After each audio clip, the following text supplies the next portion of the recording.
Good morning students.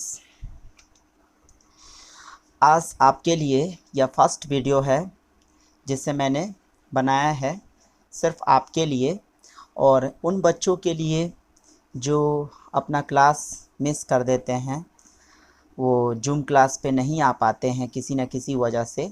तो विशेषकर उन बच्चों को ज़्यादा फ़ायदा मिलेगा जिनका ये क्लास छूट गया है, और जो क्लास जूम किए हैं उनको तो डबल फ़ायदा होगा।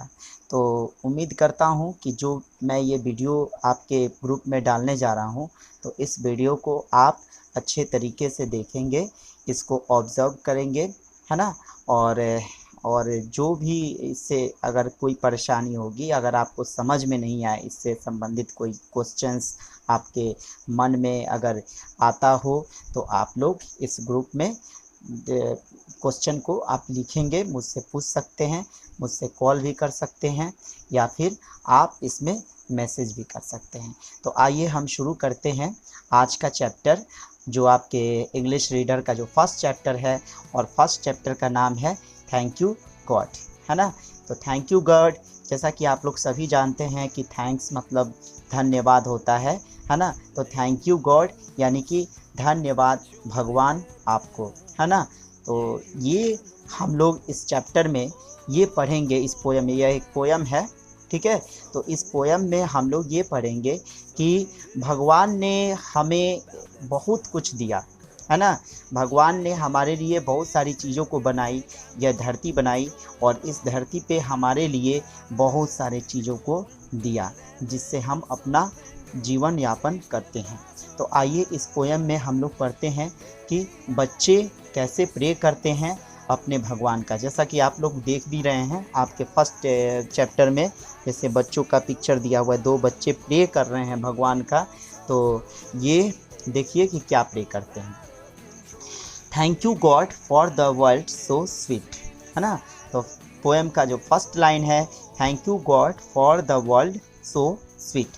तो बच्चे कह रहे हैं कि भगवान आपको कोटि कोटि धन्यवाद इस दुनिया को बनाने के लिए, यानी कि यह दुनिया आपने इतना मधुर बनाया, इतना खूबसूरत बनाया, इसके लिए आपको कोटि कोटि धन्यवाद। फिर बच्चे बोलते हैं एक बार और थैंक्स बोलते हैं भगवान को, और वो क्या बोलते हैं, thank you God for the food we eat.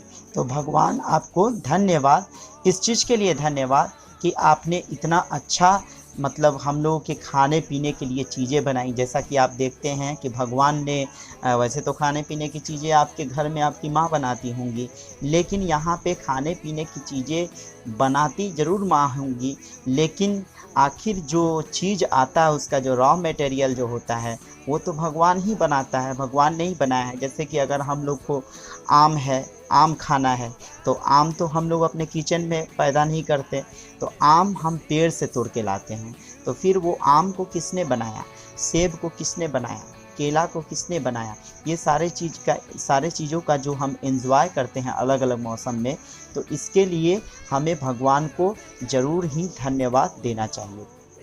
तो इसके बाद वाला जो स्टैंजा है, thank you God for the birds that सिंग।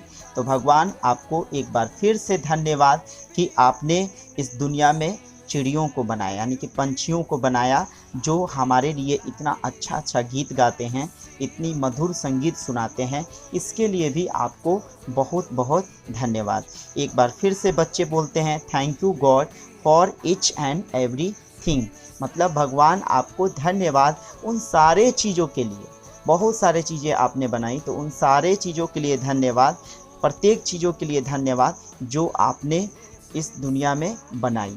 तो आपने बहुत हमारे ऊपर उपकार किया है, ऐसी धरती देकर, इतना खूबसूरत धरती देकर, और इस धरती को इतनी खूबसूरती से सजाकर, जिसे हम भुला नहीं सकते। बच्चे जो यहाँ प्रे कर रहे हैं, वो बच्चे इतने मतलब खुश हैं इस चीज़ को लेकर कि भगवान ने उन्हें बहुत कुछ दिया है, ठीक है ना। तो इस पोयम में बस यही आपको बताया गया है। बहुत ही छोटा पोयम था, बस मुश्किल से 8 लाइन्स का था पोयम, और ये 8 लाइन्स में आपका पोयम ख़त्म हो गया। यह हालांकि इसमें पोयम के जो पोएट हैं उनका नाम तो नहीं दिया हुआ है, क्योंकि बहुत छोटा पोएम है।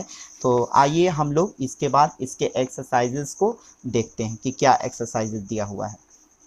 आप लोग भी पेज नंबर 6 को खोलकर उस पर ध्यान देंगे।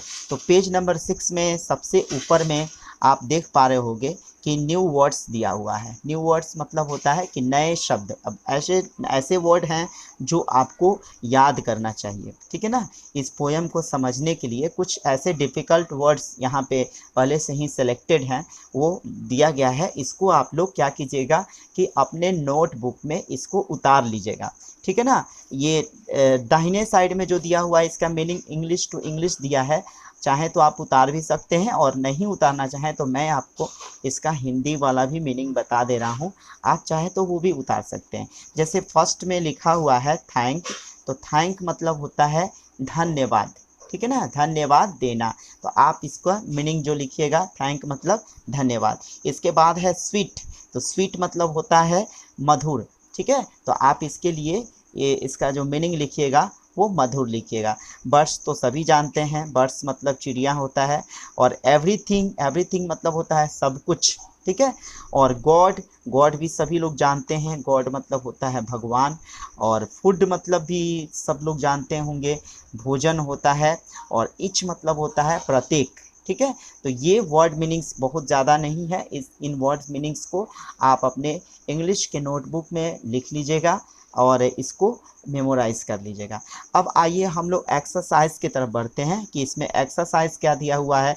तो फर्स्ट में आपको दिया हुआ है कि insert missing letters and make words. यहाँ पे आप देख पा रहे हो कि कुछ ऐसे वर्ड दिए हैं जिसमें इंसर्ट करना है, मिसिंग लेटर मतलब लेटर है ना। वहाँ पे आपको लेटर कुछ ऐसे भरने हैं जिससे कि एक कंप्लीट सेंस निकले। तो जैसे कि पहला जो दिया हुआ है W और इसके बाद ब्लैंक जगह दिया है, फिर RLD। तो यहाँ पे क्या होगा, तो यहाँ पे जितने भी वर्ड्स दिए हुए हैं ये सब आपका इसी पोएम से संबंधित है, ठीक है ना। इस पोएम में आप सर्च करेंगे आपको मिल जाएगा। और अगर जानते होंगे तो आप ऐसे भी भर सकते हैं। तो फिर भी मैं एक बता देता हूँ कि पहला जो है तो WORLD, यहाँ पे हम लोग O भरेंगे। तो वर्ल्ड मतलब होता है दुनिया, ठीक है। इसके बाद है आपको स्वीट, SWEET, तो स्वीट हो जाएगा। इसमें B नंबर में आपका स्वीट हो जाएगा जिसका हमने अर्थ बताया था मधुर। तो इस तरह से आप लोग ABCDEF सब बना लेंगे। इसके बाद सेकंड क्वेश्चन है, तो सेकंड क्वेश्चन में दिया हुआ है make sentences from this words. तो ये तो बहुत ही इजी चीज़ है, आप शुरू से ही सेंटेंस बनाते आए हैं। तो इसका आपको क्या करना है, सेंटेंस बनाना, वाक्य बनाना। जैसे यू है तो आप ऐसे बना सकते हैं you are beautiful, you are my friend, you are my mother. ऐसे आप बना सकते हैं सेंटेंस, छोटे छोटे लेकिन सेंटेंस बनाइएगा। जितने छोटे आप हैं उतने ही छोटे छोटे सेंटेंस बनाइएगा। बहुत बिग सेंटेंस बनाने की कोई ज़रूरत नहीं है, ठीक है। और इसके बाद इस तरह से और भी वर्ड दिए हुए हैं फूड, बर्ड्स, थैंक, एवरीथिंग। इससे आप सेंटेंस बनाइएगा। कोशिश कीजिएगा कि ये जो सेंटेंस बने ये हम अपने से बनाएं, अपने वर्ड्स में बनाएं। मतलब पोएम का देखा देखी नहीं करना है कि पोएम में जो लिखा हुआ सेम वैसे उतार दिए। यद्यपि वो गलत नहीं होगा लेकिन फिर भी कोशिश कीजिएगा कि अपने से ही बनाएं। फिर इसके बाद 3 नंबर में क्वेश्चन है आपको make 2 words from each of the given words of the same down. तो यहाँ पे देखिए आपको क्या करना है कि कुछ एग्जाम्पल भी, एक एग्जाम्पल भी दिया हुआ है मैन। तो मैन लिखा हुआ है और मैन का 2 वर्ड लिखा हुआ है मिलता जुलता वर्ड जिसका साउंड एक जैसा निकले, राइमिंग वर्ड्स है। तो मैन, कैन, पेन। उसी तरह से पेन दिया हुआ है, तो पेन दिया हुआ है तो पेन में क्या करना है कि पेन का राइमिंग वर्ड लिखना है, मेन लिखना है, टेन लिखना है, ठीक है ना। पेन, मेन, टेन एक जैसा साउंड आना चाहिए, तो उस चीज़ को आप लोग लिखेंगे। इसके बाद ये BCD सब में दिया हुआ है, कैट है, पिन है, पॉट है, सन है।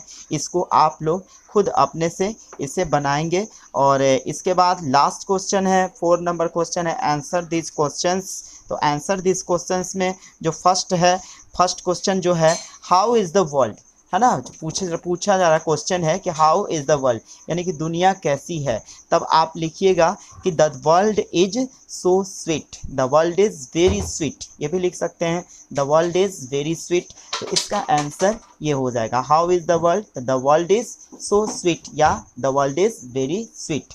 ठीक है। Who gives us food, B number है हु गिव्स अस फूड, यानी कि हमें भोजन कौन देता है, तो सबको जानता है कि हमें भोजन भगवान देते हैं। तो आप इसको एकदम सिंपल लैंग्वेज में लिखिएगा, गॉड गिव्स अस फूड। ठीक है ना, भगवान हमें भोजन देते हैं तो गॉड गिव्स अस फूड।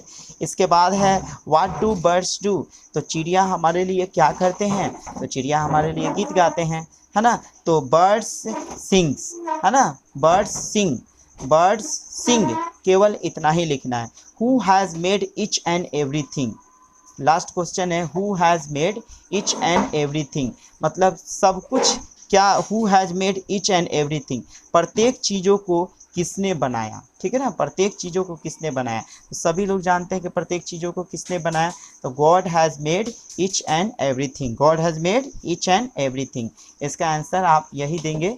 और इस तरह से आप ये question answers 4 number question answer आप अपने नोटबुक में बना लीजिएगा, जिनका छूट गया है वो बना लीजिएगा। ठीक है ना।